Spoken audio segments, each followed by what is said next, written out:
This meeting is being webcast live and recorded. The recording or webcast may capture images and sounds of those attending the meeting. Closed session items are as follows. Where's 1.1?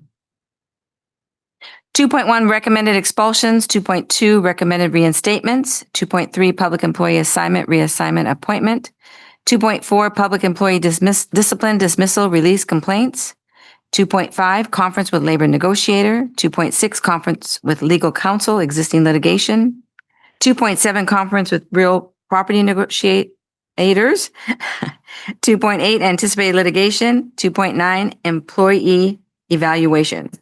Public employee evaluation. Public comment on any closed session item will be heard at this time pursuant to board policy. The board may limit individual comments to no more than 3 minutes and individual topics to 20 minutes. It is recommended you begin your comments by stating your name. And seeing as there is no public comment, the board will now adjourn to closed session. Welcome. We will now convene the regular session.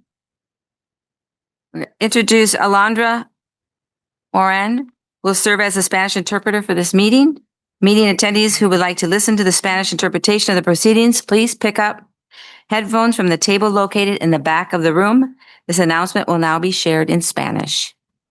Alondra Morán servirá como intérprete al español para esta reunión. Invitamos a los asistentes de la reunión que deseen escuchar la interpretación al español, el ir por los audífonos a la mesa ubicada al fondo de esta sala de reuniones. Gracias. Thank you. This meeting is being webcast live and recorded. The recording or webcast may capture images and sounds of those attending the meeting. Members of the public who would like to provide public comment on items listed on tonight's agenda, we recommend you fill out the public comment form, the green form, located on the table at the northeast entrance of this room. Please hand the completed form to the acting board manager, Visalia, she's here in the back. Before the item comes up on the agenda, we recommend you complete a separate form for each agenda item on which you would like to comment. Ms. Hannah is in the back of this meeting room. Members of the public providing public comment, please use a microphone located in the front of the room. I'm right here. Yeah. We'll now go to the Pledge of Allegiance led by Joy Naylor.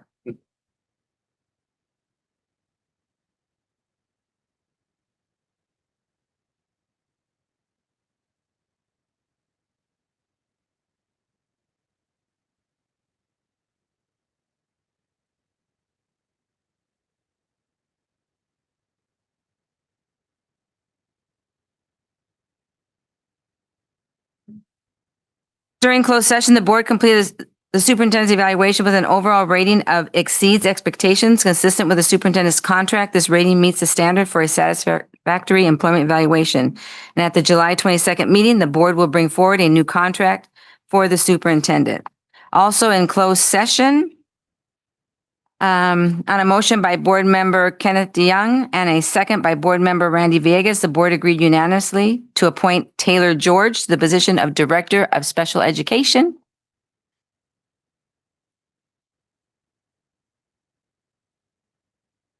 Taylor George currently serves as the coordinator of special education. He began his career as an education specialist, spending 6 years teaching within the Visalia Unified and Lindsay Unified School District. Mr. George transitioned into a program manager position at Visalia Unified, where he served for 2 years before assuming his current leadership role as coordinator of special education, a position he has held for the past 2 years. Mr. George holds a Bachelor of Arts in Liberal Studies from California State University, Fresno, and 2 Master of Arts degrees, one in special education from Point Loma Nazarene University, Bakersfield, and another in educational leadership and administration from Brandman University. He holds an education specialist mild moderate teaching credential and an administrative services credential. On behalf of the Board of Trustees, congratulations to Mr. Taylor George.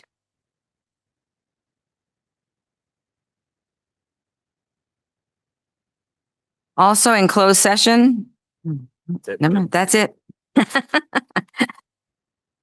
Moving on to 3.6, revisions to enclosure items on adoption of the board meeting.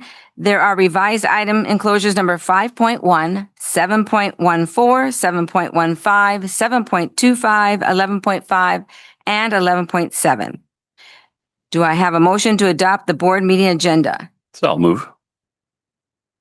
Second. On a motion by Board Member Belt, seconded by Board Member Gamoyen, call for the vote.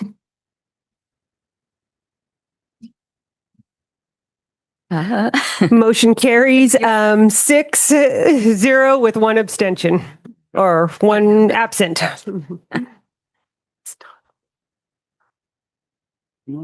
Okay, sorry, moving right along. Student Athletic Achievement 4.1, presenter, Director John Perez, Athletic Director. Good evening, Board President Naylor, Superintendent Schrum, board members, and community.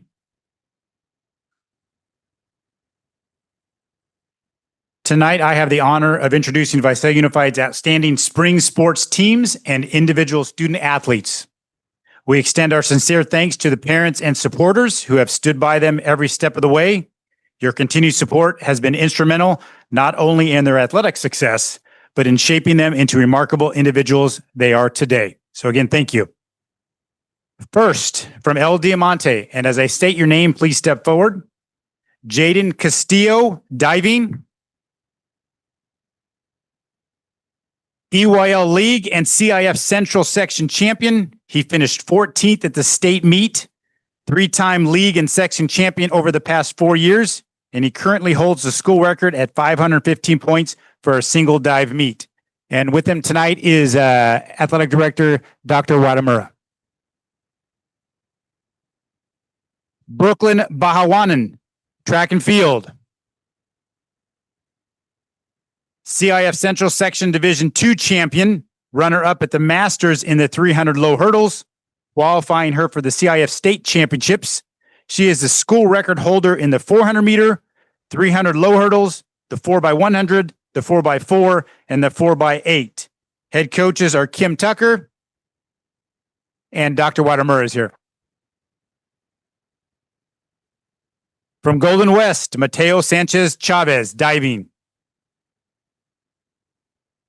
Runner-up CIF Central Section Division II Diving Championships, qualifying him for the state championships where he finished in 17th place. He is the first aquatics athlete in Golden West history to make it to the finals in a state meet, and he is the 6th dive school record holder. And head coach is Dustin Gregg, and Principal Michael Lambert is here. Adrian Santa Cruz, track and field. CIF Central Section Division II 100-meter champion, runner-up in the 200-meter and the long jump. He finished 5th at the Masters in the long jump, qualified for the CIF State Championships. In addition, he qualified for the Nike Outdoor Nationals in the 100, 200, and the long jump. And he also broke the school 100-meter record with a time of 10.5. Head coach is Jennifer Marquez, and Mr. Lambert is here also.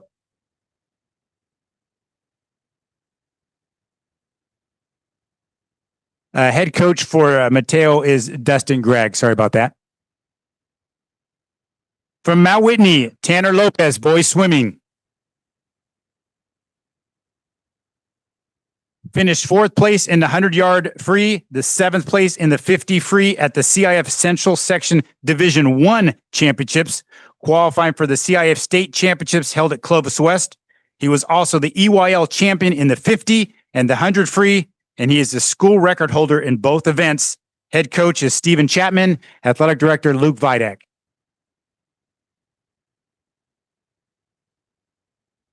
Ariana Diaz, track and field. She was the EYL champion in the 3,200 meter, runner-up at the CIF Central Section Division II Championships in the 3,200 meter. At the CIF Masters Championship, she qualified for the CIF State Championships, where she broke a 43-year-old school record in the 3,200 meter with a time of 10:44.71 to finish in 18th place overall. Head coach is Isaac Gonzalez, and athletic director Luke Vidak, and assistant coach Josh Escobedo.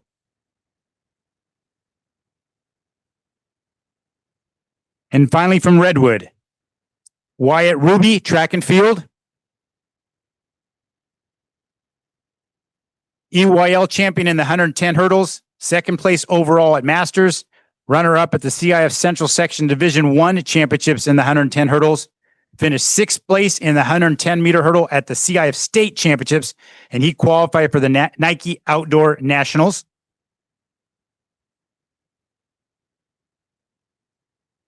Gracie Serpa, track and field. CIF Central Section Division 1 champion in the 400 meter dash, third place overall at the Masters in the 400 dash, EYL champion in the 200 and the 400, qualified for the state championships, and qualified for the Nike Outdoor Nationals.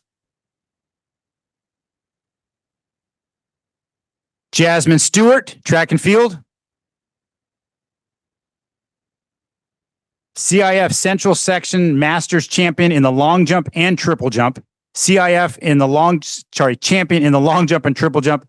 Even more impressive at the CIF State Championships. She finished fifth in the long jump, sixth in the triple jump, and she qualified for the Nike Outdoor Nationals. Assistant coaches Jesse Ramirez, Stephen Adamson, Coach Lepic, and Athletic Director Michael Ryder here tonight. Again, one more round of applause for all these amazing individual athletes. Thank you. You guys are free to leave or stay if you would like to. Oh, sorry.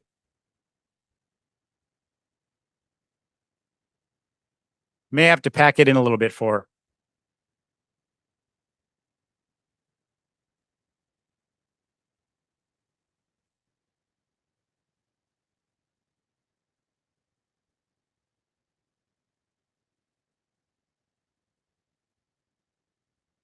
Thank you.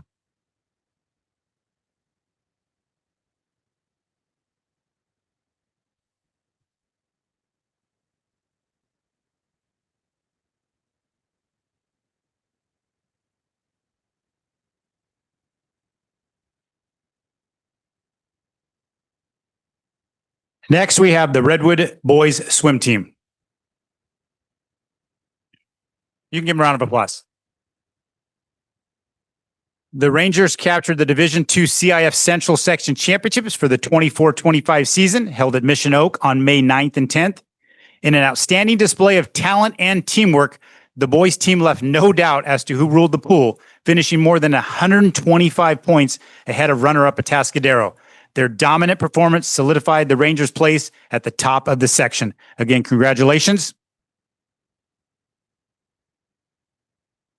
Team members are, and if you're here tonight and I say your name, please step forward. Keelan Anderson, Diego Brown, Cody Burton, Lincoln Cooper, Wyatt Dean, Dominic Dominguez, Samuel Firebach, Cole Maciel, Axel Maynard, Fenton Maynard, Wyatt Mueller, Samuel Norakumbo, Blake Peterson, Brett Peterson, Tyson Phillips, Jackson Roebuck Diver, Ivan Rodriguez, Jude Sears. Head coach is Eric Fuller and athletic director Michael Wright. Also, section champion relay teams were the 200-meter relay of Phillips, Sears, Dean, and Anderson, 200 free relay of Burton, Dean, Brett Peterson, and Anderson, and 400 free relay of Phillips, Brett Peterson, F. Maynard, and Burton. One final applause for your Division II Central Section champions. And you can see them representing their hats too with pride. Hold on. Is Christina going to take a picture? Oh, she's taking an individual picture. So she'll probably take an individual. Well, let's just wait a couple seconds here. So let me step outside. All right.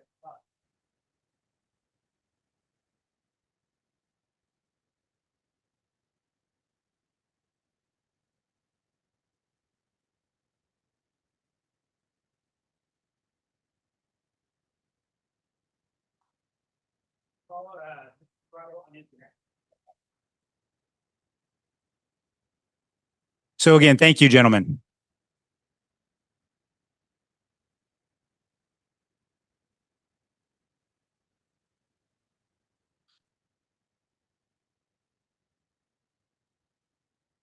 And last, we have the Redwood girls swimmer.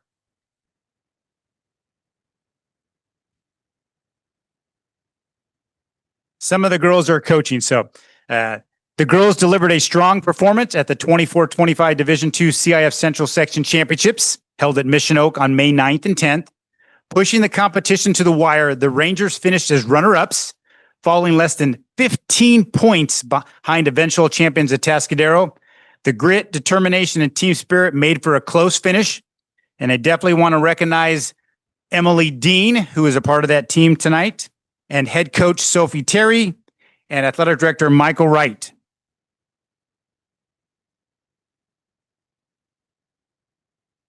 Again, congratulations to all the athletes tonight. Parents and athletes, you are more than welcome to stay for the remainder of the board meeting. However, if you'd like to take this time to celebrate your athlete, I encourage you to do so now. So, Mr. Otto, or Ms. Hannah is going to take a picture.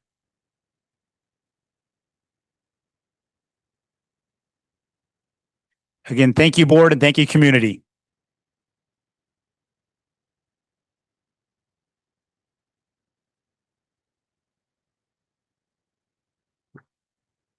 Thank you so much. So nice to see how many of our athletes move on to the next level, and it says a lot about our coaches and our staff, and just appreciate all that, and also the parents behind that. Moving on to 4.2, recognition of student achievement, spelling bee, Superintendent Kirk Schrum.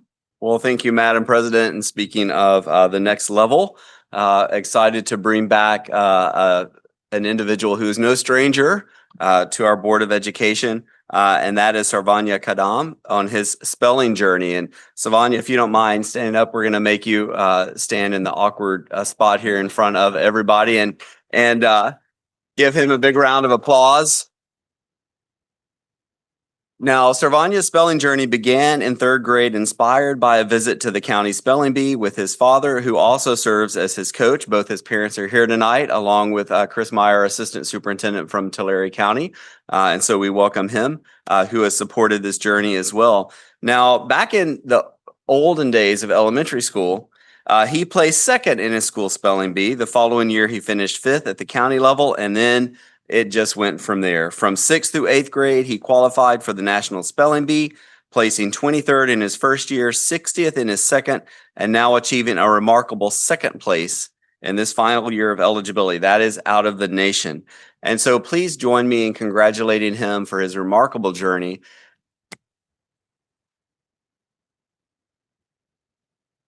And I do just want to, a couple of us had an opportunity to go out to his school last week. We had a great celebration. He was surprised. All the students had lined up, thanks to the principal and the family for that surprise. And what was remarkable is I had an opportunity to chat with him a little bit about what this took. And he talked about the perseverance, getting up super early in the morning when almost all of us, not to pass assumptions, including myself, are asleep. He is up working on preparing his mind for this sort of an opportunity. And so I know his future is going to be extremely bright, and I certainly hope that he keeps us up to date on his journey and path as he moves forward. So we're just so proud of you on behalf of Visalia Unified and how you represented not only yourself and your family, but how you represented Visalia and the county as well. And so we're so proud of you and wish you the best as you move into the high school world. So we're going to pause for just a quick moment to do a photo, and I'd invite our board to come down as well. And that will conclude this item. So congratulations.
And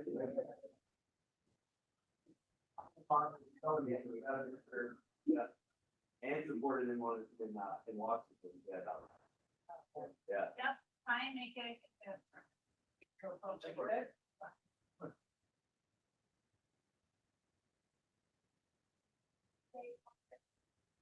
No, you're fine.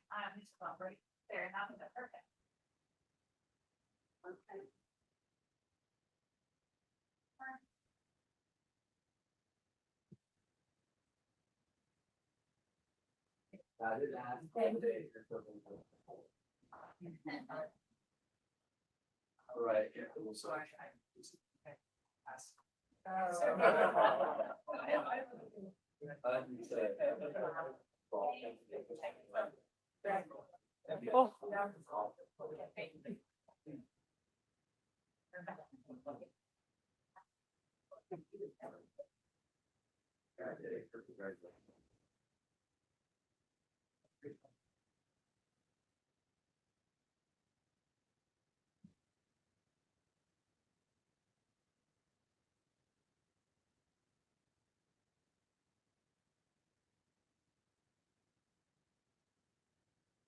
So proud. I just thank you one more time for making Visalia Unified. So proud of you and for putting us on the map. So thank you again. Appreciate all your hard work.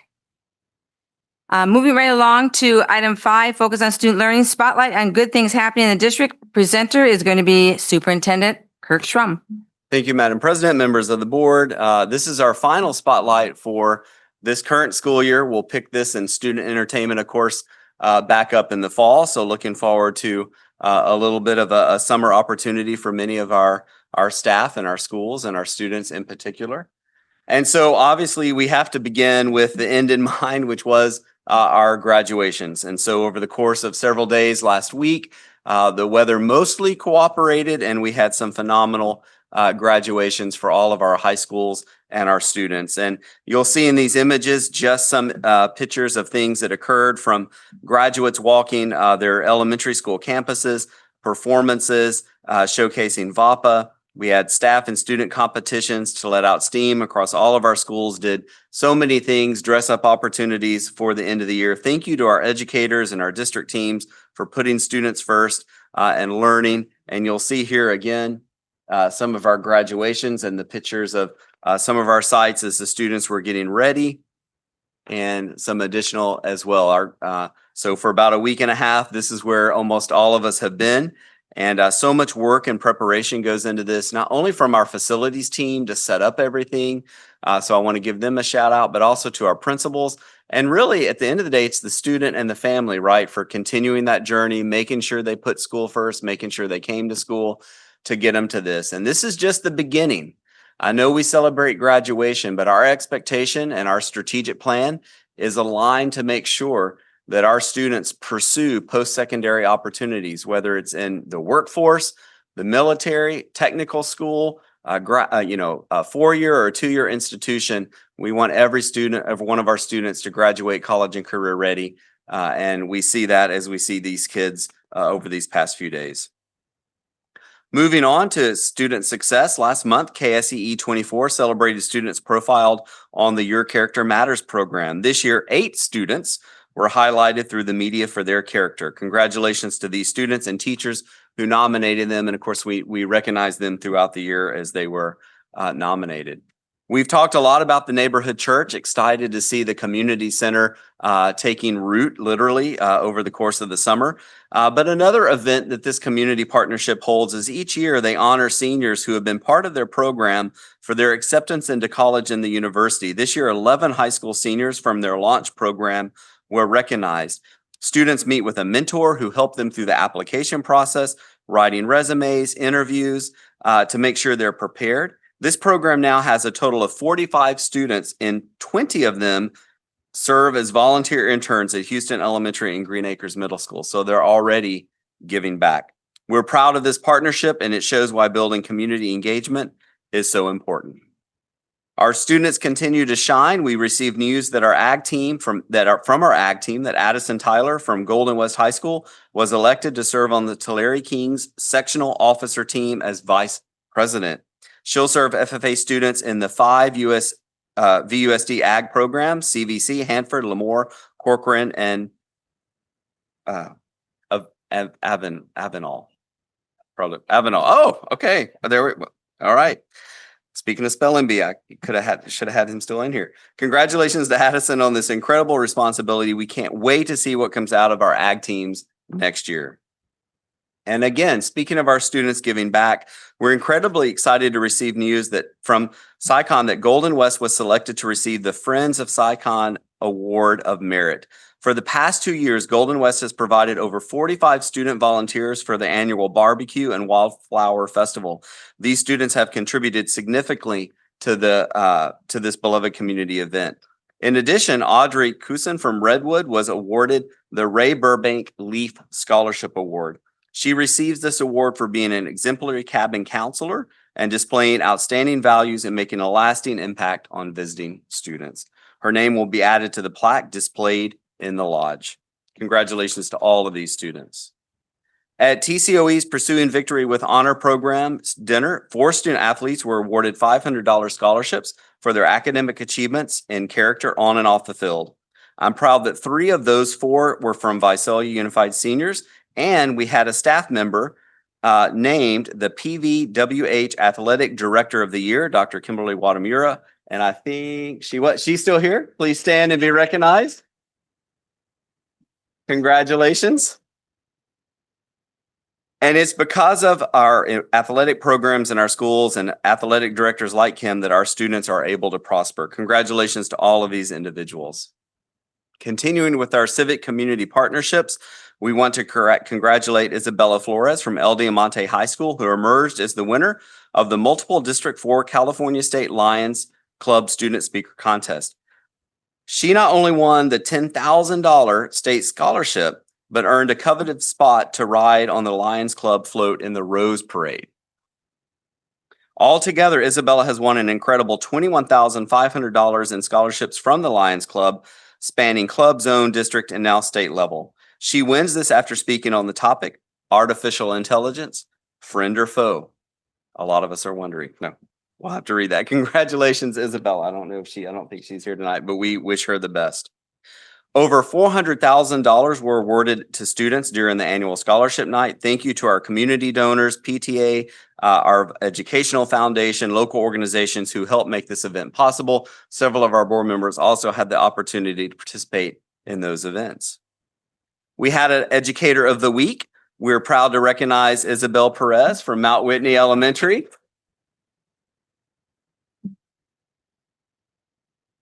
Ms. Perez teaches first grade dual language immersion and understands that knowing 2 languages will have a big impact on the future of her students. We currently have 2 schools that offer dual language program and are proud to be extending this program now up into 4th grade. Congratulations to Ms. Perez. Thank you for being here tonight and for your work. We wish you a well-deserved summer.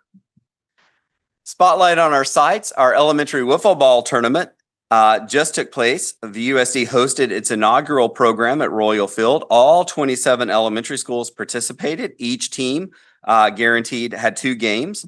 In this competitive match, this time we had Golden Oak defeat Oak Grove 7-4 to claim victory in this event. Both teams demonstrated outstanding sportsmanship and represented their community. Congratulations to Golden Oak for the win. As we mentioned earlier, we have incredible athletic programs. Recently, Redwood softball and baseball, and we saw some of our students tonight swept the top individual East Yosemite League awards this spring. Jaden Lopez was the East Yosemite League MVP for softball, and Cash Rico was the East Yosemite League MVP for baseball. Congratulations to these students. Moving on to our Young People's Concert held by the Tulare County Office of Education. We had Redwood High School Drumline and 4 teachers performed at this. Now, this event welcomes elementary students to participate in different music ensembles. Congratulations to these individuals involved in these performances. Also proud to host Congressman Costa came to Ivanhoe Elementary with members of the local Boys and Girls Club. They had some student performances, and he got to speak to, I believe it was the 3rd grade, about the importance of regular school attendance and doing your best to be prepared for moving into high school. So a great opportunity for our students. Now, continuing, we've talked about college partnerships. This is our third year in partnership. The board has approved several years ago a partnership with UC Merced and Fresno State, Bulldog Bound, to get kids hooked into four-year institutions early, freshman, sophomore, junior year. Now, both of these programs give students guaranteed admissions and scholarship opportunities after graduation. Since its inception, we've had a 32% growth of students registering for the Bulldog Bound program, 160% increase in students registering for MAP. And while some students may not ultimately commit to those schools, the resources they and their families gain is invaluable. So we're talking hundreds of kids that are now automatically guaranteed admission in these institutions, which, by the way, come with scholarship opportunities of several $1,000s automatically, again, for some of the students. So just an amazing opportunity to connect our kids as we continue to work on advancing our strategic plan for post-secondary and meet our board goals with our strategic plan. So rounding out our observances during the month of, okay, it's time for glasses. During the month of June and July, we have Pride Month, Flag Day, Father's Day, Juneteenth, and July 4th. I can see it there, but not here. We have several spotlights on social media that are occurring over the course of the summer. Obviously not as much during the summer, and we'll come back as we enter late July into early August with our countdown to the start of school, which will contain all the information families will need to be able to have the best first day. And so I know they may not be looking forward to that. Some parents may already be looking forward to that, but for the students, that will come soon. And you can see a few more of the things that we did. And I'm just going to end with a little bit of a teaser. Each year at this time, we talk about our theme for the following year. And we're just in a minute going to hear from our student advisories, but that is part of what they do. They help us come up with some of the catchphrases and some of the things that we want for our theme for the year. I think I did have one more slide. Yep.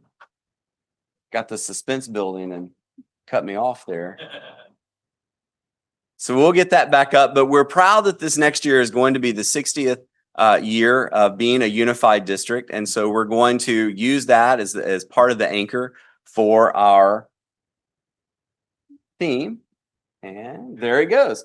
So you see a little bit of an example there of what we're going to see. You see a prototype of our poster and our four themes that the student, or our four phrases that our students help come up with about staying focused, and there'll be posters for everybody to sign again. And that's just a little sampling, and we'll be introducing a new character that you see at the bottom there of the 60th pennant on the right. And so more to come on that, but we're excited to kick off this year. We're proud of the past, but we're embracing the future. And so this is going to give us an opportunity to do both of those things. And so, Madam President, that concludes my report for tonight. Thank you, Superintendent Schrum. Moving on to 5.2, Student Advisory Report. Presenter, Assistant Superintendent Andy DeMayo. Well, hello there, board members, President Naylor, Superintendent Schrum. Thank you for giving me a little bit of your time tonight. What I wanted to talk to you this evening about is our Student Advisory Group. Super excited to be able to share some of this information with you. And I've got a few surprises planned for this evening as well that I think you guys will enjoy. So let me just give us a couple reminders about the Student Advisory Campaign. So we've worked hard this year, as you know, to develop our Visalia foundations, right? The work that we're doing in our district, because you guys have set the vision for us that suggests we want our students to be empowered to achieve success. And in order to do that, that means every day our students have to be learning. Well, what better way to ensure that the work is taking place than to make sure we're talking to our students and finding out what their experience is, what it looks like, and to get them involved in the process of what the planning really looks like. So to do that, I want to talk to you a little bit tonight about what actually is a student advisory. What does that look like? What's the point of it?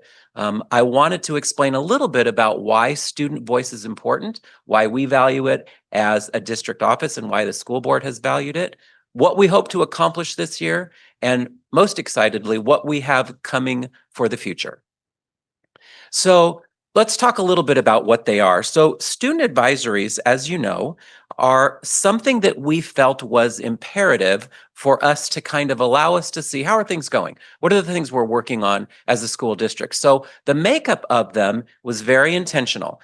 We have all of our schools are representatives. So whether it's a comprehensive school or alternative education sites, we wanted to make sure we had a very good, robust sampling of all of our student population. So what that looks like is we have it broken into several different groups.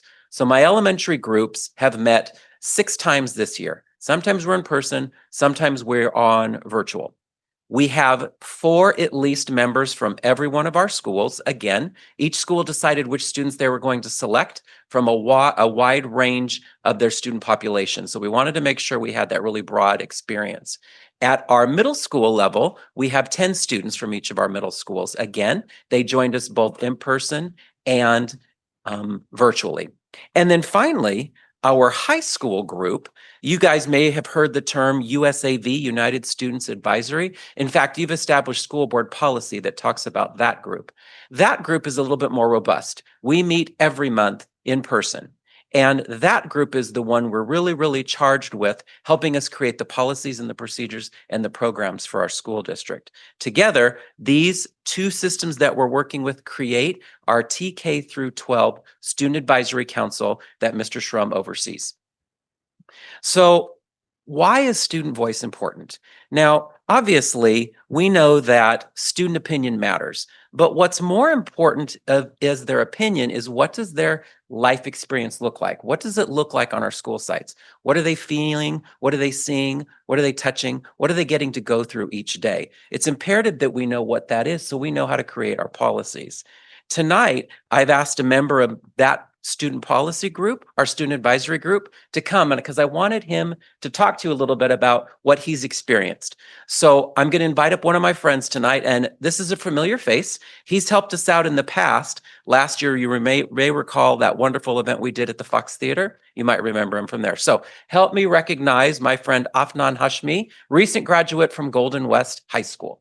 Come on up, sir.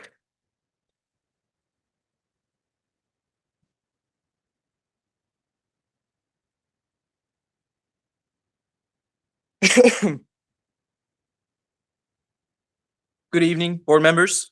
My name is Afnan Hashmi, and I'm here representing Golden West High School, or more accurately, the class of 2025, since apparently I'm a full-grown adult now. Who decided that? But hey, even as adults care deeply about what happens next for students coming up behind us. Over my 4 years at Golden West High School, I dove headfirst into everything.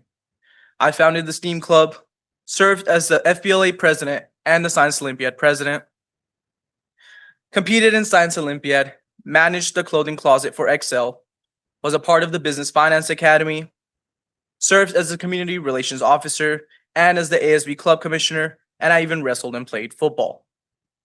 And no, I'm not listing all this to flex on you guys, maybe just a little bit, but I'm sharing it because even with this level of involvement, there were moments where I sat in meetings, in classes, or walked throughout campus where I wish that someone would just ask or someone would just listen to me. That's why I'm here tonight to champion USAV. This year, USAV didn't just exist, it thrived. For the first time ever, we met consistently, showed up even when life got in way, and stayed commitment. And let's be real, getting a group of high schoolers to consistently show up for anything that doesn't involve food or extra credit, that isn't for everyone. I was lucky enough to speak at the State of the District event, and that night I heard students share honest, raw stories, and it was powerful. But USAV is bigger than just one night. It's the start of a cultural shift, a feedback loop, where student voices aren't just included, it's integrated. Because we're always told, put yourself in someone else's shoe. Why not just include the people wearing the shoes? We live in the United States of America, a country built on government by the people. So why shouldn't students have a voice in decisions that directly impact their education and their daily lives? And this year, we've seen what happens when voices are heard. It's not just ASB anymore. It's middle schoolers, elementary schoolers, athletes, artists, introverts, extroverts, real, diverse student voices shaping real conversations. But here's the next step. If we want the student voices to keep growing, we have to think beyond just hearing students. We need to empower them to lead to every level. That starts with enhancing access and engagement in school-based activities. Because let's ask the big question. Who gets involved and who doesn't, and why? Some students join everything. Others never show up. Not because they don't care, but because it might be too expensive for them. Maybe they don't feel invited. Maybe they're afraid of being judged, or they've never been told why it matters. We've got to redefine what access means. Access should be so clear, so visible, so inclusive that students don't have to search for it. It's just there, obvious, welcoming. Because more access will equal more engagement. But engagement isn't just about attendance, it's about purpose. So let's track what events work, what actually brings students together, build connection, and teach us something meaningful. Let's ask, are we doing this just because of tradition? Or are we going to do this because it's transformational? At Golden West High School, we've learned that big tradition works, but only if people know about them. So here's what we're suggesting. Build stronger feedback loops. Let students bring site-level concerns and take USAV insights back to their schools. Give us the tools like merch, name badges, and even polos to give USAV leader real visibility and presence. Carve out time for real bonding with board members, students early in the year. Just a half-day summit could transform the way that we collaborate. Survey students and staff on what's working and then act upon it. And hey, we need a few more snacks, so please donate. We get hungry. Those are just some of the conversations that we have at USAV. This year was a big step forward, but we're just getting started. Some things didn't work. Unnecessary time reviewing old notes, moments where the meetings felt more like talk rather than actions, and we get that. But we also saw more consistency, more predictive, and more diverse voices in rooms than ever before. So let's keep growing. Let's keep asking better questions, listening deeper, and acting together. Board members, I'd like to leave you with this. Two of my favorite people always say, leadership starts with you, but it's not about you. USAV students are already showing up. We're committed, we're invested, and we're ready to help lead VUSD into a future where the student voices aren't just heard. It's empowering and it's expected. So believe in USAV, invest in USAV, and let's walk into a future together with USAV. Thank you. Thank you, sir. Thanks, Afnan. I'm going to keep him here in case we have any questions for him when he's done. And I'm going to highlight a couple of things he talked about as far as the feedback and those type of things. So thank you for joining us tonight. Well, I mentioned earlier that this program involves students in TK through high school. You've heard from one of my high school students. Well, I've put together a video that will kind of share some insights from some of our other students that I think you're going to enjoy. The best part about the student advisory team was when we got to write down our thoughts on a big whiteboard and then walk around the room seeing everybody else's thoughts. And it was just really great to learn and grow from our past mistakes and learn to grow new ones. So going back to that day where we split up, Miss Tina, she was posing questions for us to try thinking about and solving in like the real world, which brought it back into our school world, if you would say.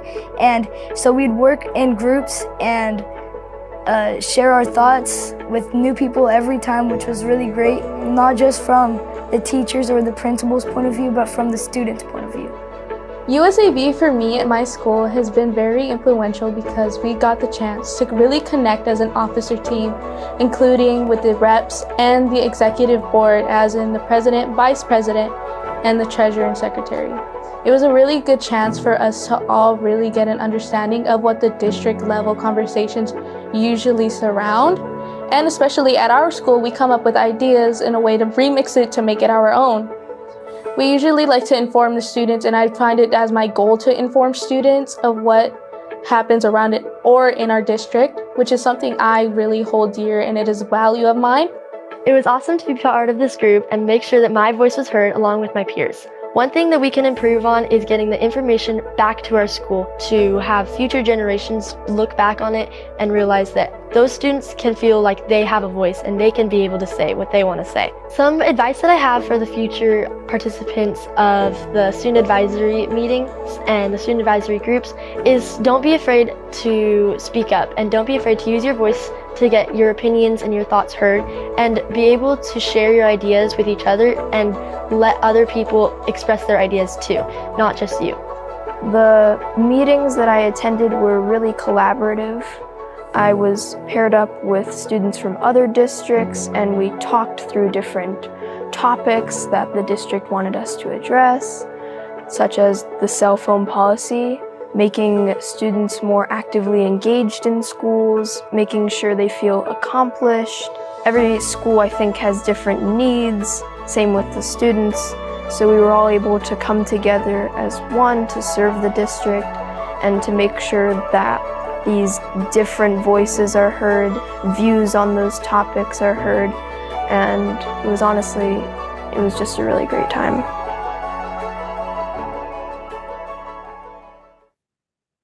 Wasn't that so awesome?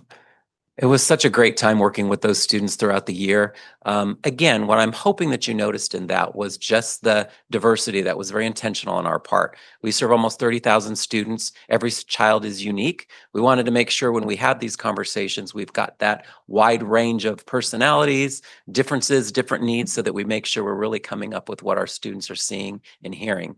So you heard The Afnan best part about the student advisory team was when Sorry. There we go. Okay, so a second ago, you heard Mr. Shrum allude to what's coming in the future. Last month when we were here, Mrs. Phillips and Mrs. Garza spoke about the strategic plan, and you all know that the strategic plan is our 5-year roadmap. Every year we've identified those action items that you're going to see living in the year. So in the coming year, there are some particular things that we really, really want to make sure we work towards, and that we really desperately want to make sure our students are working with us on. So when I share those with you, I want you to reflect back on some of the things Afnan shared and some of the things that the students spoke about to make sure that we're on the right track. So those action items we're going to be working on this next year are establishing student acknowledgement systems that honor and recognize a broad range of student achievement. We also want to expand opportunities for student voice across the district. We want to create a proactive process to support key transitions in students' educational experience. We want to enhance student access and engagement in school-based activities. We want to strengthen our partnerships to connect students to community activities. And we want to establish and implement a unified communication platform and protocols, kind of that home to school communication piece. So again, while everything is going to be important for us next year, in particular, we really want to focus on those things that our students are really going to see, experience, touch, and feel. So all throughout the year, we're going to be working with that group to ensure. And you heard Afnan also mention the importance of that feedback loop. We learned a lot this year. And one of the things we learned was how critical it was after we meet as a group. How do we create a system to go back and make sure that those activities, those conversations actually go back to the school site so the students are aware that their advocates, their representatives are speaking for them, and it's really conversations with all 30,000 kids, not just the 100 or so that are part of advisory. So we're super excited about that. So in closing, I just want you to know that we are moving beyond just making sure our students have a voice to making sure we're creating that visible impact that's showing our students that not only are their ideas important, but their ideas are what's going to be moving us forward in the future. So with that said, I welcome any questions you might have for myself or my friend Afnan. Any comments or questions? I just wanted to say to Afnan, you're an amazing young man. I just, your speech and the involvement, just really appreciate it. And I appreciate the fact that we're listening to kids and, how do we get kids to access our school activities, to research that, because you guys know, the students know what they like and what they don't like. And so I just think that is so powerful. And thank you for your time that you've committed to this project.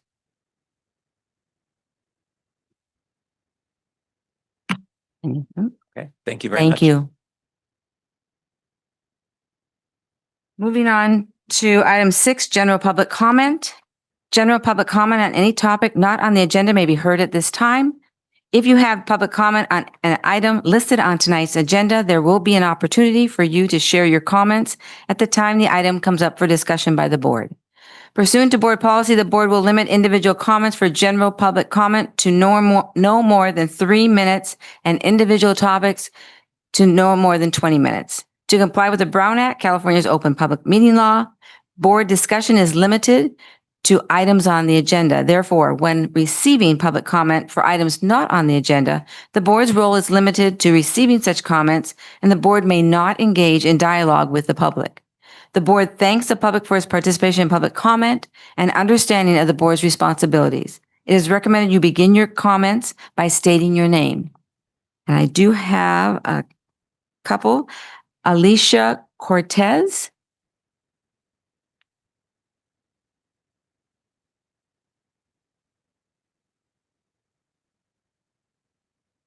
After hearing everything that is so beautiful with our students, it makes me very happy because our first son graduated from the 8th grade in the 70s. So we have a long standing with a unified school district being active. Anyway, I'm here today. My name is Alicia Cortez. I attended the 8th grade graduation at Ridgeview. Our granddaughter, a special needs class, 4 of them. One of them, our granddaughter, Ava Cortez, 15-year-old, Down syndrome. A lot of medical issues for open heart surgeries, the last one 3.5 years. So it's been an ordeal with the parents and our youngest granddaughter. As I sat there, I was very thankful. And the first thing I do, open where their names are at, their program. I have a habit of whoever I'm going to go and see, first thing I do, I want to see their name. I was surprised that her name was not in it, or the other 3 children. I looked and turned around and looked and read and turned around. And the lady next to me, she says, "What's wrong?" I couldn't tell her. I kept saying, and then finally I told her. She turned around and told her husband, asked me again for the names. And he got up and left. He came back immediately, right for a little bit, and he said, "They know about it. They talk about it." And she said, the lady in the back said that they would reprint prints for the parents, and they will be getting in the mail with their names on it. And that's it. And he was very upset himself. I turned around, it was about 13 of us family members, turned around and looked at my daughter-in-law, my son, Ava's sister, high school student. Immediately, I knew they already had read by their looks in their face. Soon after, the 4 children come with the 2 wonderful teachers. They come and they put them under a tent about 30, 40 feet from the stand. And of course, they're very loving children. Our Ava, waving to everybody, not just us. After a while, 4 ladies went to the stand. And I said, okay. So the procession started with the other students. Very happy, like they should have been. The parents very with the cameras, everything else. But our other 4 children that were supposed to be graduating, sitting, clapping for this group. It just broke my heart. They could have call them and they were supposed to receive a diplomas first, but they were not a part of it. So there was a second rejection. Then they go around and sit in the back, which is wonderful. And everybody really happy. You know, it should be. But our kids sat there. Through the flag of America, a lot of those kids didn't even put their hand. Our 4 little kids were standing with their hand. We were proud. You know, when the time came to get a diploma, you know, they walk up like nothing. But when it was the other children came up, these 4 people in the stand usually are the ones that for the public to stand up and here we're gonna. So I right away, I told my son, I can't be here no more. Oh. I'm leaving. I'm taking my husband of 59 years with me. He says, we all are. Okay. So we got up, all of us got up and left. I'm sorry, but we went way over the time. Okay. If you can just leave your comments with us, I'd be more than happy. I just just to want be. to say, Thank you. I just want to say that it's the first time that these children, our granddaughter, felt pain and rejection in her life. I'm sorry.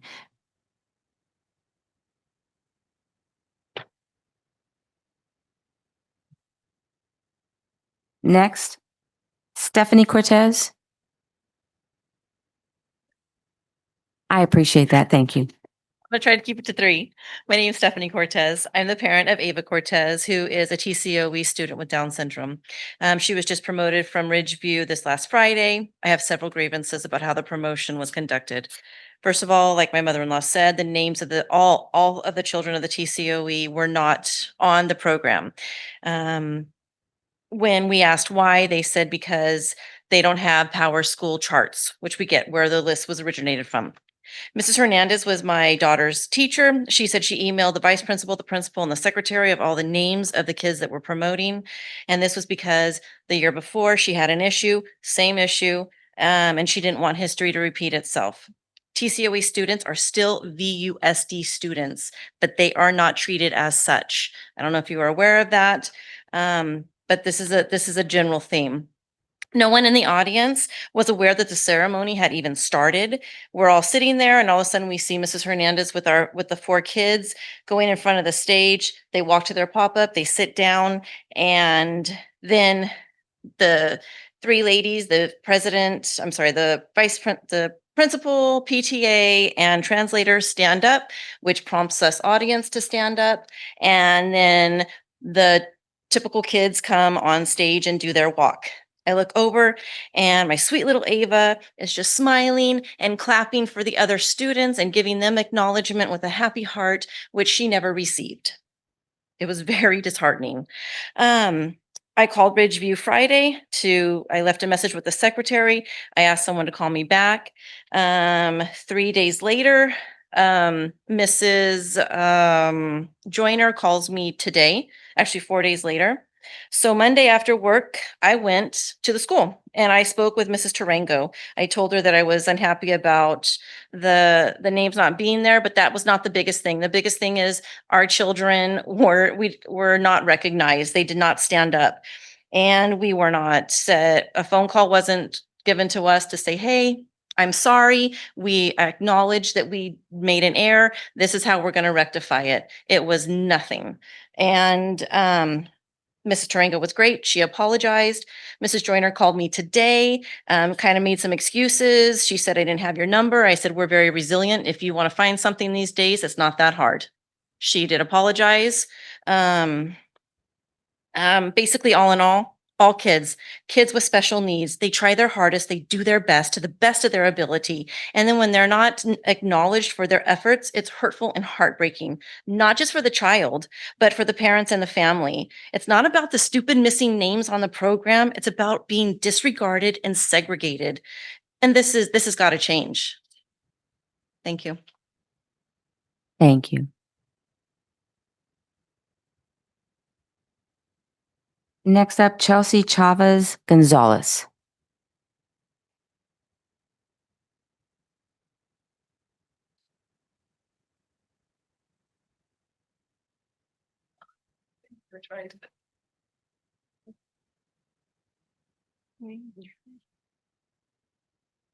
Good evening, President Naylor and Board of Education. My name is Chelsea Chavez Gonzalez.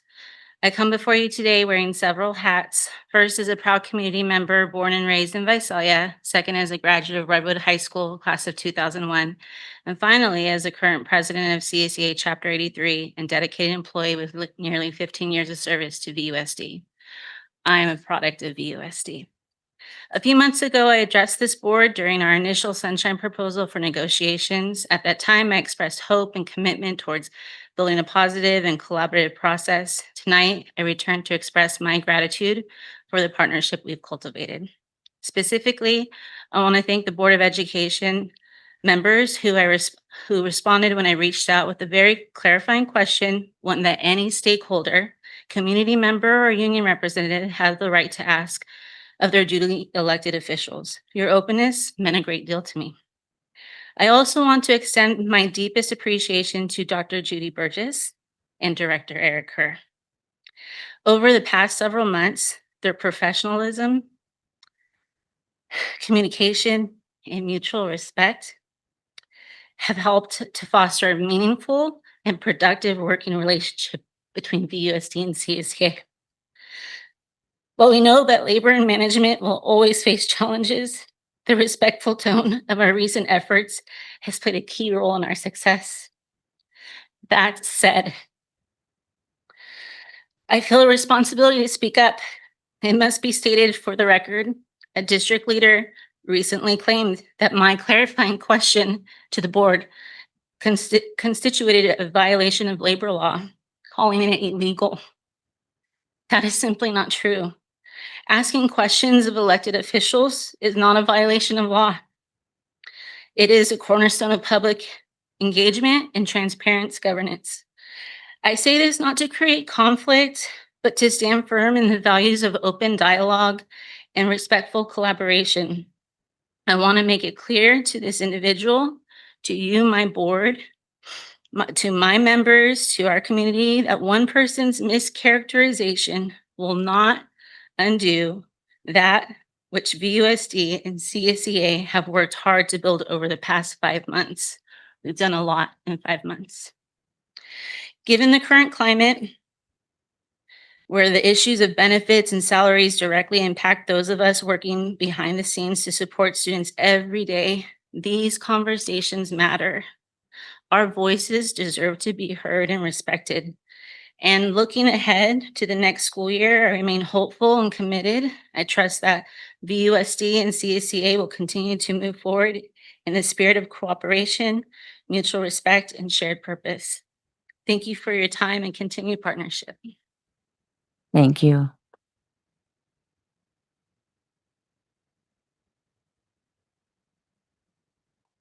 Okay, moving on to consent agenda number 7. Would any board member like to pull an item from the consent agenda?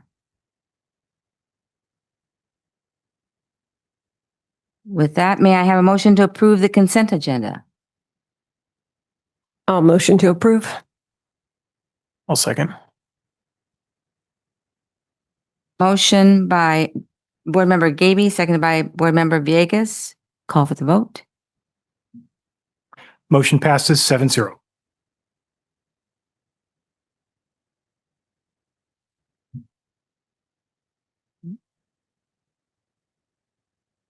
Moving on to item 10, Administrative Panel Recommendation and Actions. 10.1, Recommended Expulsions. May I have a motion to approve the recommended expulsions? I'll motion. I'll second. Am I out of order? We did turn one right there. I'll continue. I'll go back. Can I? I'm sorry, I skipped over. I'm sorry. We have a motion by Board Member Gaby, seconded by, thank you, by Board Member President Naylor. DeYoung. I just wanted to clarify, just to make sure we're sticking on agenda. We are. I just skipped 2, but I'll go back. I was going to okay. finish this one item. Got it. Perfect. Thank you. Call for the vote on that one.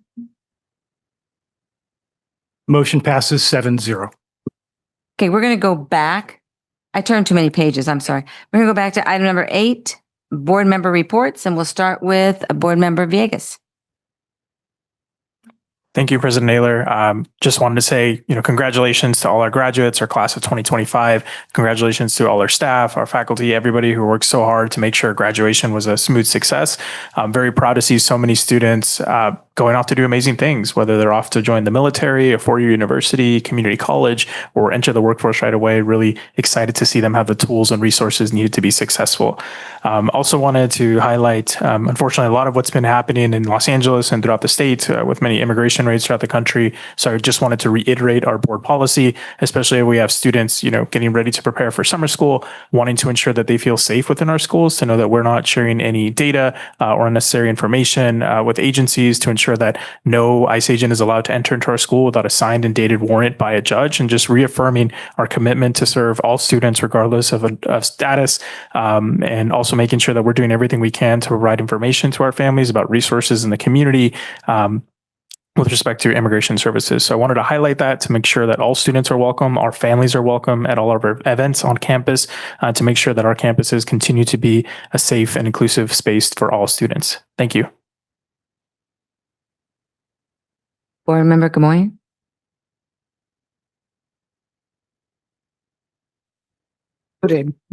I have no report. Board Member Belt. Thank you, President Joy. I've said it so many different times that I was on track to visit all 42 schools, and I made 40 instead of 42, but well worth seeing every one of them we could. The attendance to the VTech and Mount Whitney Scholarship Nights was quite remarkable because of the types of students. We constantly are trying to engage and make sure that students are engaged. We saw an amazing array of different kinds of students, different focus for their futures.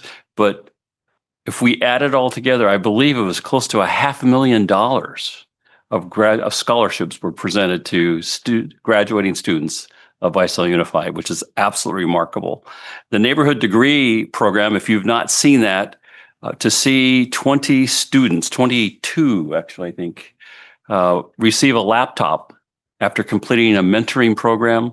It wasn't just a mentoring program. It's the opportunity for them to know how to apply to college, what kind of college to go to, whether it's a technical school or a 2-year college or a 4-year college. One of them actually is on their way to Stanford. And these are all students from Houston Elementary who have been tracked all the way through high school. And this church continues to amaze all of us that they've adopted these students and want to help them succeed. Not more than that, they want to help them actually to thrive. And so that was an amazing event. The medical class ceremony, the pinning ceremony, we call it, again, students who are completing certifications to actually be in the workforce before they finish high school. A highlight for me, too, of all of the graduations, I only made it to 8 because I was sick or too busy for one of them anyway, is that we do have several students that not only finished high school, we have one who actually had 2 AA degrees before she graduated from high school last week. Those are the kinds of early college we want to encourage students. I don't know how she does that. It doesn't make any sense to me. But and the number of students that are 4-point plus.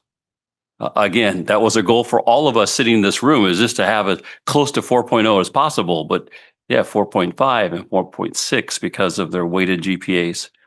The shaking all the 460 hands at Valley Oak Middle School was well worth it. I understand that some of my colleagues didn't have to do that. They sat in the shade. But our largest middle school did a tremendous job in acknowledging all the students there at Valley Oak, sun or no sun, parking or no parking. And the last thing I want to just encourage everyone is wait, one more thing. Mount Whitney Choir, I sent them an email. I'm going to send Redwood Choir an email as well. Two of the most outstanding national anthems I've ever heard vocally done.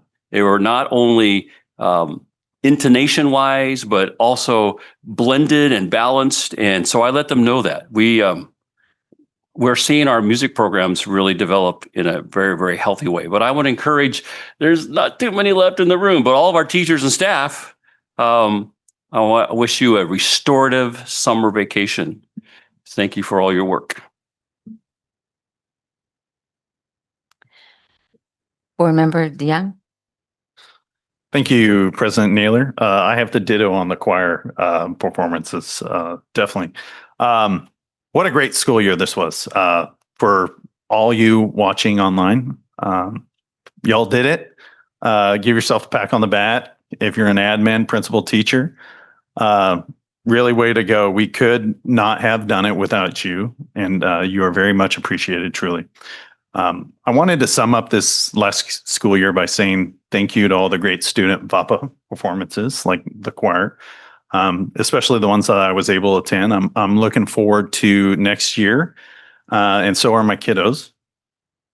I also want to say thank you to all the school sites and programs that let me visit, who shared with me the things that they hold near and dear about their own little piece of our district and about the amazing students that they serve. To the FFA chapters for having me at their banquets and for being able to witness our future leaders in action, learning to do, doing to learn, earning to live, and living to serve. To Chapter 83 and classified staff of Visalia Unified, thank you for inviting me to the CSUW Classified Appreciation Barbecue. We don't always say it, but classified staff are the backbone of this district, and sometimes we forget it.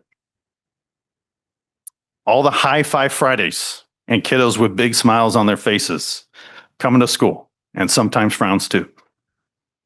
Lastly, to all the students in the end of the year recognitions, completion ceremonies, music festivals, orchestra festivals, middle school promotions, and the oh so fun high school commencements that many of the board members were able to attend. Thank you all for making this job so worth it. I look forward to seeing and hearing about what y'all are doing now that you've checked that high school box. Like our superintendent Kirk Strum mentioned earlier, I am very proud and eager to see and to look forward to what our students have in store for us next year. So with that, it concludes my board report. Thank you. Board Member Gaby. No report. Board Member Clerk. Did you forget my name? It's because I stepped out, huh? Dr. Hodo. Okay. So, a couple quick comments here. First, I apologize for having to step out for some personal business there, but I'm back and we're good to go. Thank you and congratulations are in order. Congratulations to the students and parents who completed the year. We had a good year. Thank you to the certificated classified management folks who made school happen every day throughout the course of the year and will work through summer to prepare us for next year. It's important work. We're a big part of the community and it makes a difference.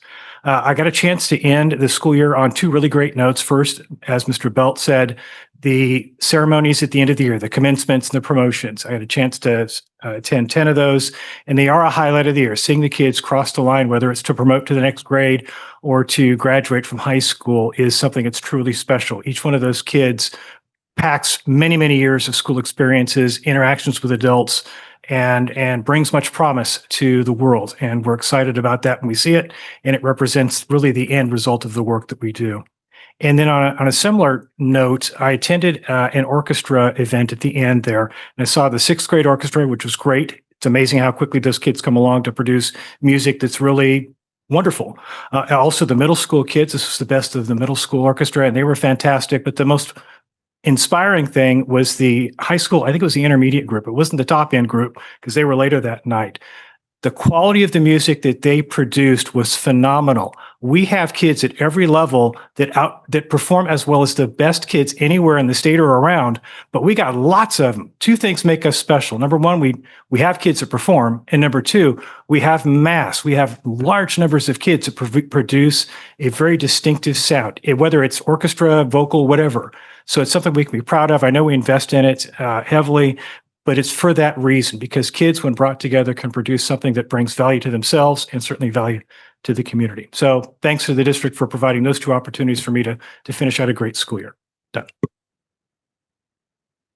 Yeah, I just want to say too, the commencement ceremonies at the end of the school year are just amazing, and the presentation and the singing, and it's like the whole package is just amazing.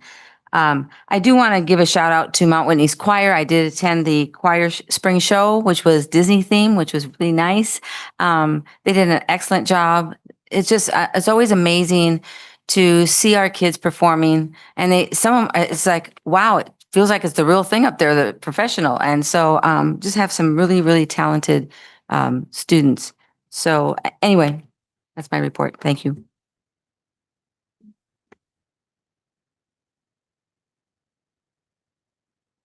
I'm just kind of odd, but tonight.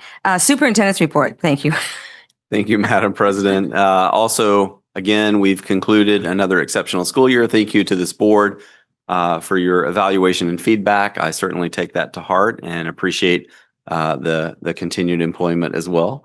But looking forward to building our strategic plan and working to implement those pieces of that, which are so important to the future of the district. And you heard, again tonight in a couple of reports, just a little bit about what that direction is going to take us. And so we're thrilled about that. I also echo all of the end of the year events that, in fact, the music festivals and those things, orchestra and the fourth graders, were one of the first things I remember seeing when I was here in May, when I very first joined the district, and I had never seen anything like that.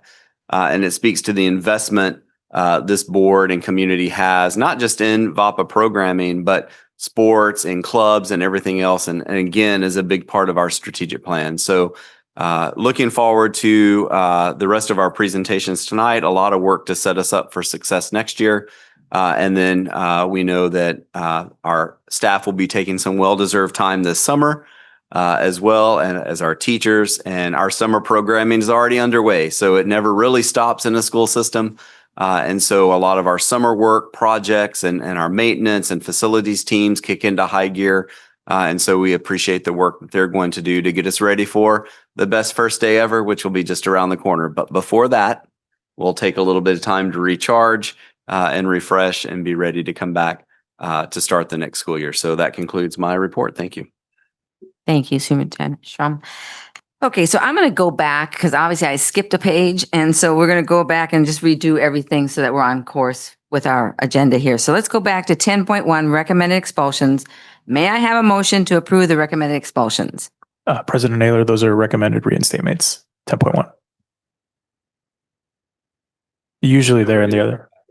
I'm going to start back at the first one. Oh, Yeah, I'm going back and starting all over again because I jumped the gun there.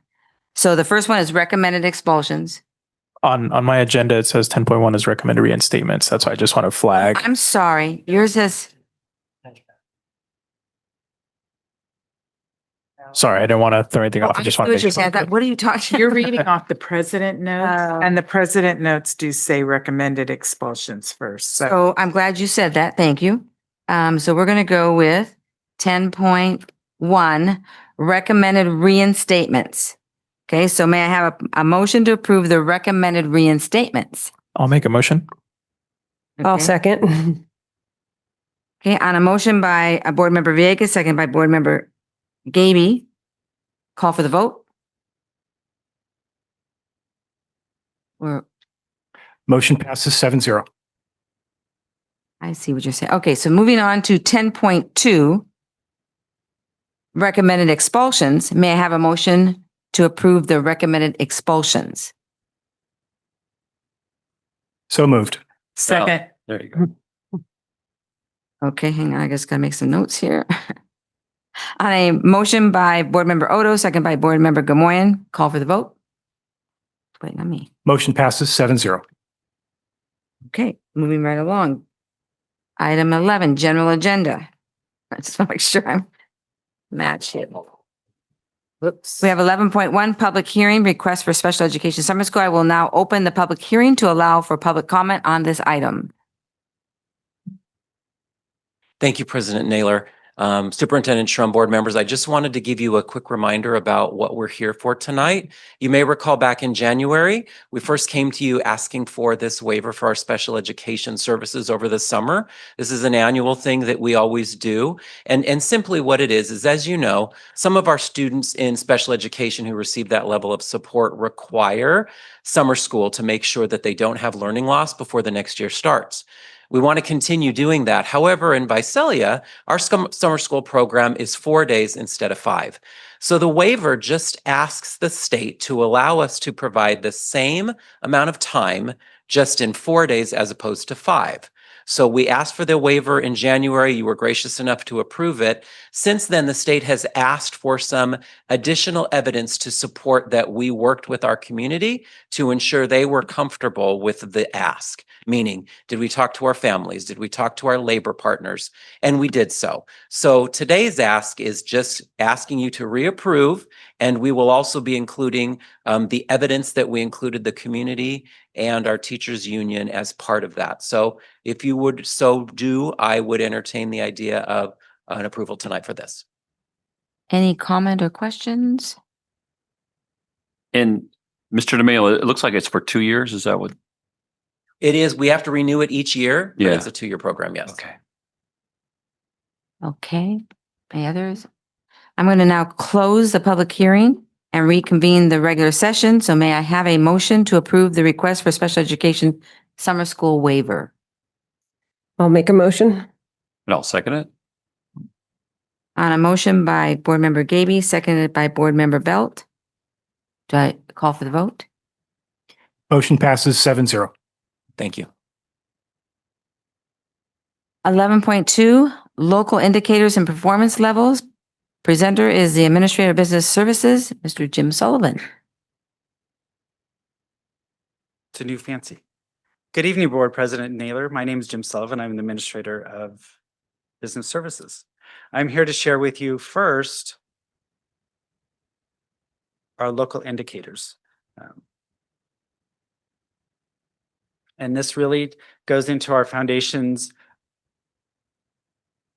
of learning environments as well as student achievement. So the dashboard, if you remember, has 7 different metrics for student performance.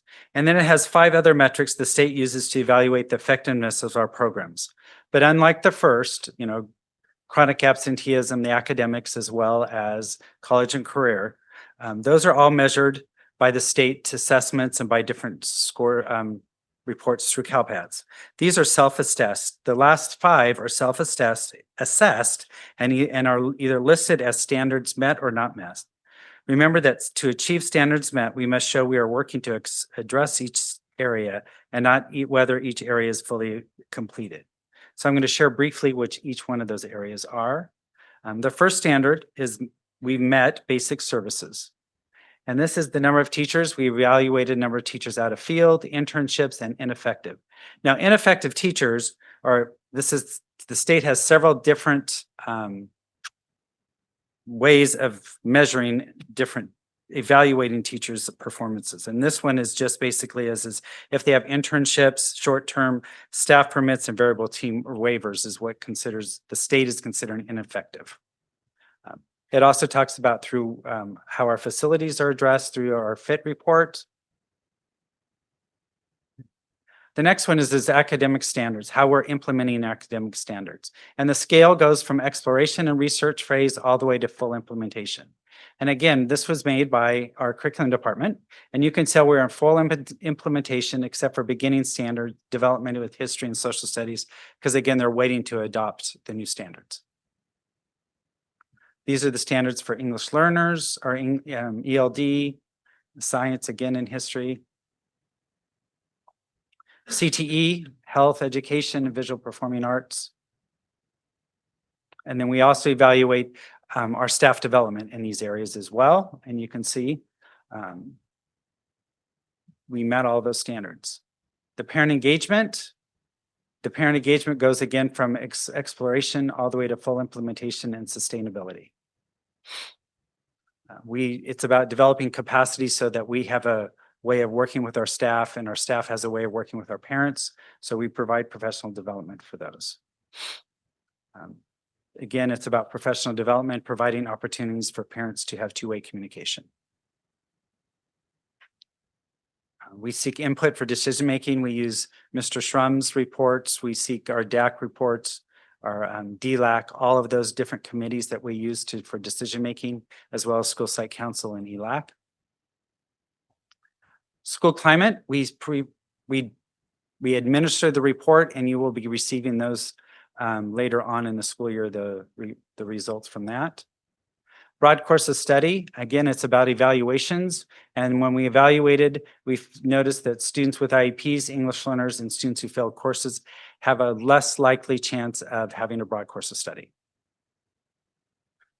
They're not able to enroll in different classes. Traditional school schedule creates an opportunity for us, and students are enrolled in interventions or makeup classes. So that eliminates them to be able to take additional electives. So we've changed some of the special ed schedules, as you know, the models. We're focusing on Tier 1 support next year, supporting CT and linked learning in the middle schools. We're offering that next year, and we're providing professional development ongoing to help explore alternatives through current different scheduling practices. And that is it for that report. That was an information report. Thank you. Any public comment or board discussion? I have a question, Go ahead. President Naylor. Mr. Sullivan, the basic services, Yes. we have 22 of the 42 school sites are deemed not in good repair. Correct. That means that, so it goes from, there's below, fair, and good. So the other ones are fair, they're not necessarily scored as good. So it doesn't mean they're falling apart, it just means they're fair and not good reports. Okay. That's amazing to me. That I didn't realize we had half of our school sites would be in that classification. So I'm kind of surprised by that. I'll just add, I think, one thing to remember, this is a compliance report, and so it's scored against, different standards. Our facilities are in very good shape. They meet the Williams Act. This is, and keep in mind, fair and good, fair, again, this is a state measuring. I'll also remind the board, we did a facilities assessment. We have over $300 million worth of facilities upgrades, that ultimately need to happen. And so, not to be confused, fair doesn't mean our kids are going to school in any type of unsafe condition or anything like that. I don't know, Mr. Kerr, if you want to add anything to that, but there are other additional measures we have to meet. Of course, our sites get supervised for safety violations, any of those things. This is not that. Yeah. So I definitely want to clarify that because I think you bring up a good point. Yeah. Right. And remember that report that Mr. Sullivan reported, that's a moment in time. So remember, we've got ongoing projects, ongoing maintenance, ongoing, we've got you approved a short-term plan. We are working on a long-range plan. So lots of things are kind of in motion. So that is just a one snapshot moment in time.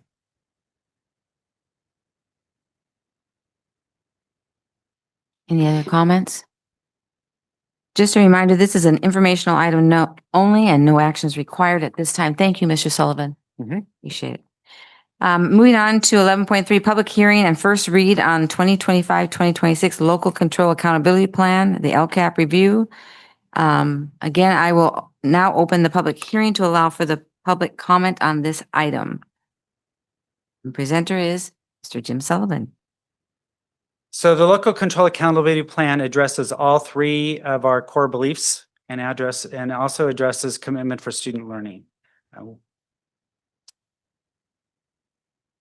If we remember that it's a 3-year plan and we'll be beginning our 2nd year of that plan. The components of the plan range from overview for parents, a budget, plan summary, engaging our educational partners, all the way through the action tables where you can identify which actions actually address our students who are unduplicated. The community partner input, we ranged from student advisory committee. We used Mr. Schrums, as well as I went to some school sites and met with students. We have our bargaining units. I met with each one of them, as well as staff and our English Literature Advisory Committee. The funds that are in our LCAP range from Title I, II, III, and IV. Our supplemental, which are all federal funds. Our supplemental concentration funds are again students. We receive those funds because of our number of students who are unduplicated, which are either English learners, low income, or foster youth students in our district. And then this year we had to add our Learning Recovery Block Grant. Those are one-time funds. And next year we plan on it spending all those funds, but we had to add that into the LCAP as well. So the total amount of the funds is around $80 million. In goal 1, this is the same goal that we had last year. It's about student proficiency in every subject. Our metrics was the CASP, iReady, local measures, English learner progress reclassification, and college and career options.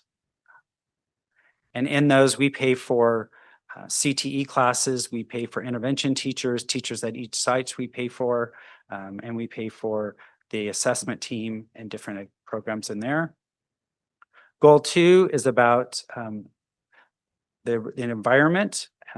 So then we talk about suspension rates, graduation rates, and dropout rates, chronic absenteeism, and surveys for students and parents. We take all those into account.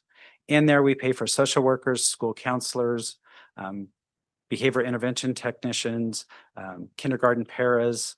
All of those are in that goal. Goal 3 is about family and community engagement. This is really, we focus on the Family and Community Resource Center. Goal 4 and 5 is, these are kind of new goals that we've had them last year as well as this year. It's because they receive additional equity multiplier funds, Sequoia and Creekside, and those funds are given to us because they are over 80% of their students are free and reduced lunch, as well as they are considered high mobility rate, meaning they move from school to school. Those metrics for those are graduation rates for Sequoia, school suspension rates for both, as well as English learner progress, and then surveys we provided. And the last goal is a new goal, and it's the goal because we have Learning Recovery Block Grant funds. And in there, we pay for, and we're using the metrics for graduation rate, suspensions, English learners, and again, surveys. And those are, we pay for counselors at the elementary school, our academic teachers, coaches, as well as some APs at Creekside, and also some BITs at the secondary level. And we will ask for your approval June 12th. Thank you very much. Any questions? Thank you. Any public comment or board discussion? Okay, I'm going to close the public hearing and we'll reconvene the regular session. Again, that was an action item, first read. Or not an action item, sorry. 11.4, public hearing and first read 2025-2026 USD proposed budget. Again, I will now open the public hearing to allow for public comment on this item. Presenter is Finance Director Kyla Johnson. Good evening, Board President Naylor, members of the board, and Superintendent Shrum. My name is Kyla Johnson, Finance Director, and I'm here tonight to do the first reading of the 25-26 budget.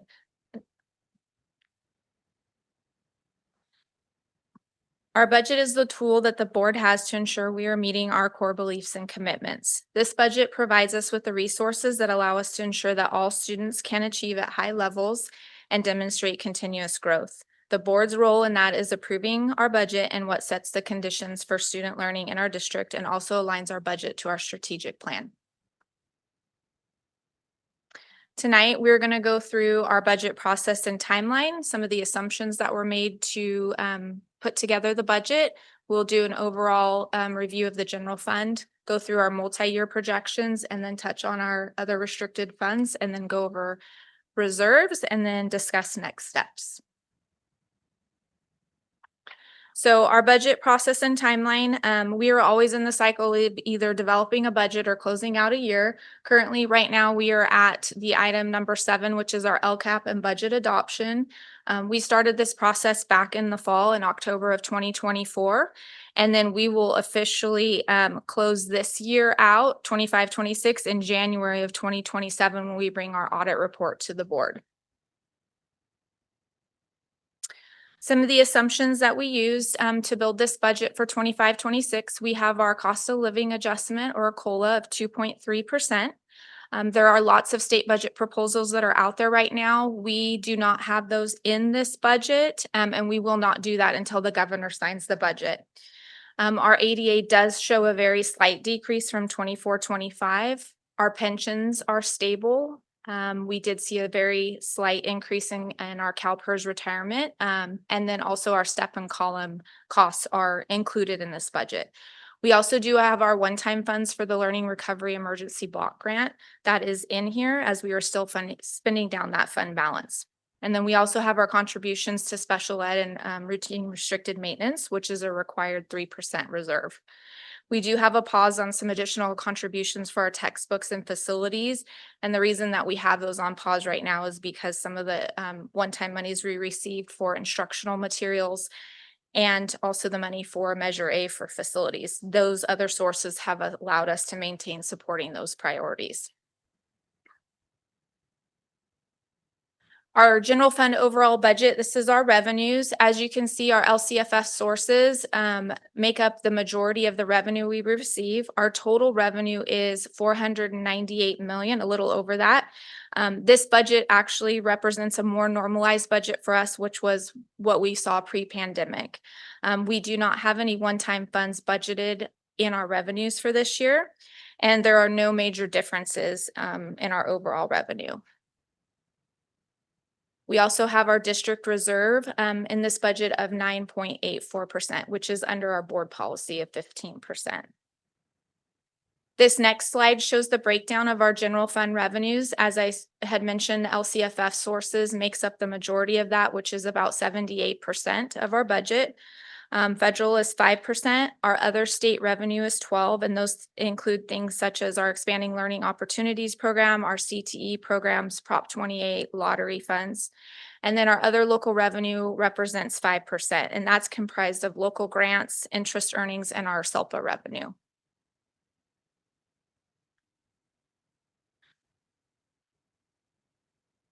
The next slide is our general fund overall budget for our expenditures. Our total expenditures for 25-26 are currently budgeted at a little over $505 million.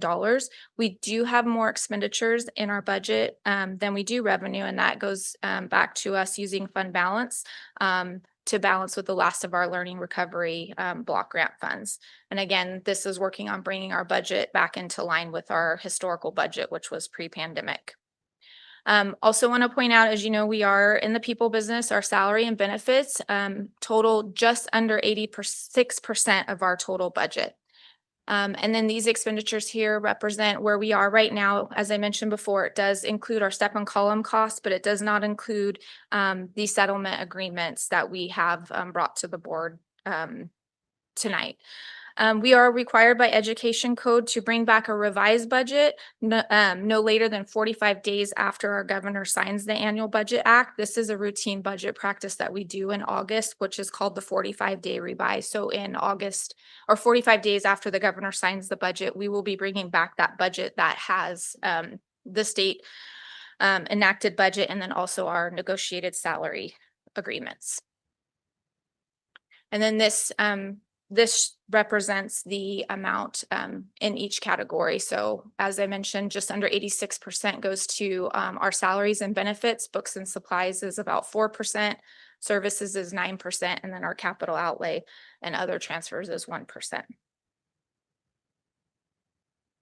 This next slide is our multi-year projection. This is for our unrestricted general fund. We do mainly focus on our general fund unrestricted as this is more of our operational budget. We are showing a slight deficit for 25-26 of $1.1 million. And as I had previously mentioned, we will be using our reserves to balance our budget for this next year. And then in the out years, you can see that we are currently showing a surplus based on our current assumptions.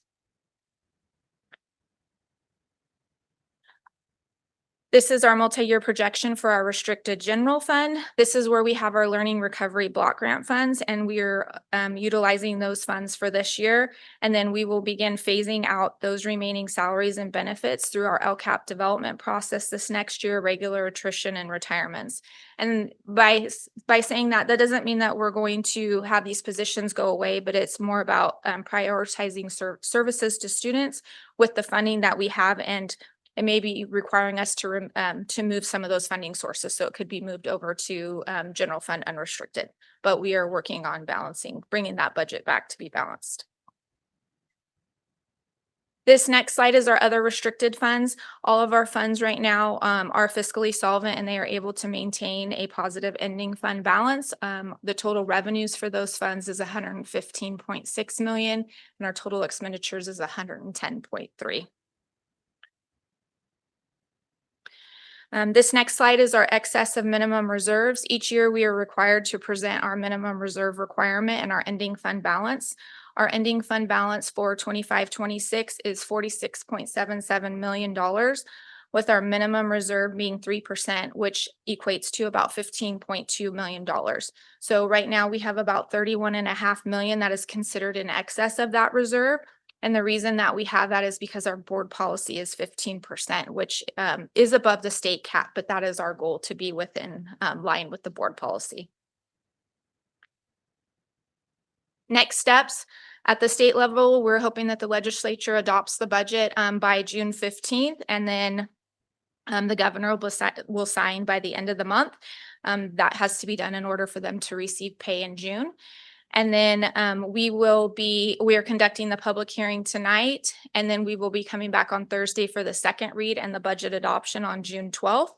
And then, as I had previously mentioned, in August, we will be bringing back a 45-day revision, which we're required to by Ed Code with the state budget adoption. And then we will start working in the fall in September to work on identifying actions that we need to begin balancing the budget for 26-27. And that's all I have. Thank you, Kyla. Okay. Any public comment or board discussion? I have one question, President Naylor. Kyla, on slide 11, and actually it comes up every now and then, I always go past it without thinking. What is other outgo? That has to do with transfers that we have going out to either other funds or some of our indirect costs that we are allowed to charge for programs such as admin support and that type of thing. Okay, excellent. Because actually this is considered, I would think, a balanced budget. Is that correct? I mean, we have to juggle monies, but unlike the state's budget, which is massively deficit, we live within our means, as well as constantly setting constantly setting aside reserves, which we also have reserves in various other niches, if I can say that, restricted. We put reserves on maintenance, and we put reserves in specific things so that the replacement of the roof right now at Sierra View School, the old Global Learning, is coming out of those kind of funds, the monies that we've set aside. So I want to just say again, we've said it probably not enough.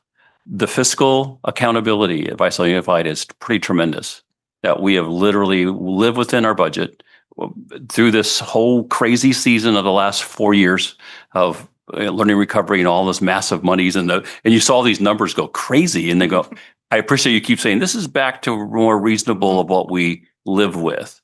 And I applaud that we've done very, very well to make sure we haven't sacrificed being realistic because we had a flood of monies. We used it well. We stay within our budget, and even though we can project over the next few years, it's going to get tighter. We're not in dire straits. So thank you so much, Kyla. Trustee Gamoy. Kyla, I just got an email from CSBA that Governor Newsom wants to hold back $1.9 billion from Prop 98. And if that happens, do you have to like redo the budget or how does that affect us?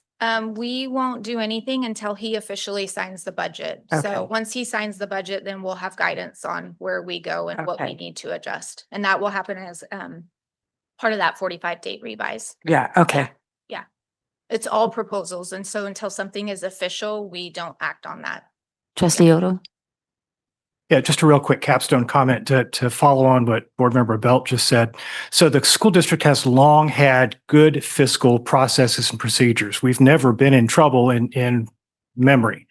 And that's something that allows us to have the confidence of the community. That's vastly, vastly important. We don't argue over those issues here in this room because we have good, competent management of funds. And to have a Robert Graber moment here, calling attention to the fact, I think, against restricted and unrestricted, it's $505 million is the budget. That's $500 million, folks. 5 or 7 years ago, it was 333 million. We've grown a lot in terms of monies. That's a fluid kind of thing, but that's a huge chunk of change, and we manage that competently. So thank you to you folks for doing that, as we all would say, and to let the community know that we're doing their work in the best manner possible. Thank you, Kyla. I appreciate all your hard work. Any other comments? Okay, I'm going to close the public hearing and reconvene the regular session. Again, reminder, this is not an action item. This is just the first read. So we're going to move on to 11.5, public hearing, collective bargaining agreement between Visalia Unified School District and the Classified School Employees Association, Chapter 83, CSEA, for 2025 and 2026. And I will now, again, open the public hearing to allow for public comment on this item. Our presenter is Administrator of Human Resources Development, Judy Burgess. Good evening, Madam President Naylor, board members, and Superintendent Schrum. My name is Judy Burgess, Administrator in Human Resources Development. And this evening, I'm pleased to share the tentative agreement reached by the district and CSEA for the collective bargaining agreement for the 25-26 school year. This agreement reflects a shared commitment to supporting the essential contributions of our classified employees while being mindful of our fiscal responsibilities. Throughout the process, both teams remain focused on collaboration, problem solving, and mutual respect. We want to thank the CSEA negotiations team for engaging in thoughtful, solution-oriented discussions that prioritize the well-being of our staff and the needs of our students. I'd also like to thank our district negotiations team for their engagement and leadership. This agreement represents meaningful progress and underscores the value we place on our classified employees. Their dedication and hard work are foundational to the success of our schools. We look forward to moving ahead together with a continued partnership and a shared vision for serving our community. At this time, following Government Code Section 3547.5, prior to entering into a negotiated agreement, the board shall disclose at a public meeting the major provisions of the agreement, including the costs that would be incurred by the district under the agreement for the current and subsequent years. So I turn it back over to you if there are any comments or questions. Any public comment or board discussion? As there is none, I'm going to close the public hearing and reconvene the regular session. May I have a motion to approve the collective bargaining agreement between Visalia Unified School District and Classified School Employees Association, Chapter 83, CSEA for 2025 and 2026? So moved. And I'll second it. Thank you. I have a motion by Board Member Gamoyen, seconded by Board Member Belt. Call for the vote. Motion passes 7-0. Thank you. Moving on to 11.6, resolution to establish salary for the classified chief, classified district managers, and confidential employees effective July 1, 2025. Administrator of Human Resource Development, Judy Burgess, again. Thank you. Tonight, I'm bringing forward a resolution to establish salary for the classified chief, classified district managers, and confidential employees effective July 1st, 2025. This resolution includes a cost of living adjustment of 1.5% for the 25-26 school year, step advancement, and the district contribution to health benefit costs. The recommended action is approval of this resolution. Any board discussion or public comment? Seeing as there is none, may I have a motion to approve the resolution to establish salary for the classified chief, classified district managers, and confidential employees effective July 1, 2025. Second, Who said that? Malta. Thank you. A motion by Board Member Odo, seconded by Board Member Gamoyen. Call for the vote. Motion passes 7-0. Thank you, everyone. Moving on to 11.7, resolution to establish salary for certificated district managers effective July 1, 2025. Again, Administrator of Human Resources Development, Judy Burgess. Thank you. Tonight, I'm bringing forward a resolution to establish salary for certificated district managers effective July 1st, 2025. This resolution includes a cost of living adjustment of 2.5% for the 25-26 school year and step advancement. The recommended action is approval of this resolution. Thank you, Judy Burgess. May I have public comment or board discussion? None? Seeing as there is none, may I have a motion to approve the resolution to establish salary for the certificated district managers effective July 1, 2025. All motion. I'll second. I got it this time. On a motion by Board Member DeYoung, seconded by Board Member Gaby, call for the vote. Motion passes 7-0. Moving on to 11.8, declaration of need for fully qualified educators. Presenter, Administrator of Human Resource Development, Judy Burgess. Thank you again. Last one. Tonight, I'm bringing forward a declaration of need for fully qualified educators. The district makes every effort to employ only fully qualified and credentialed certificated staff. However, each year we must hire some teachers under internships, permits, and credential waivers to fill vacant positions. The declaration of need is submitted to the California Commission on Teacher Credentialing, and it is used to estimate the number of emergency permits and limited assignment teachers that will be employed for the next school year. The recommended action is approval of this declaration. Thank you. Any board discussion? Okay, seeing as there is none, may I have a motion to approve the declaration of need for fully qualified educators? I'll make a motion. And I'll second it. Motion by Board Member Villegas, seconded by Board Member Belt. Call for the vote. Motion passes 7-0. And moving right along to 11.9, warrant list April 26, 2025 to May 30th, 2025. May I have a motion to approve the warrant list from April 26, 2025 through May 30th, 2025? So moved. I'll second. On a motion by Board Member Gamoyen, seconded by Board Member Gaby, call for the vote. Motion passes 6 yes, 1 abstention.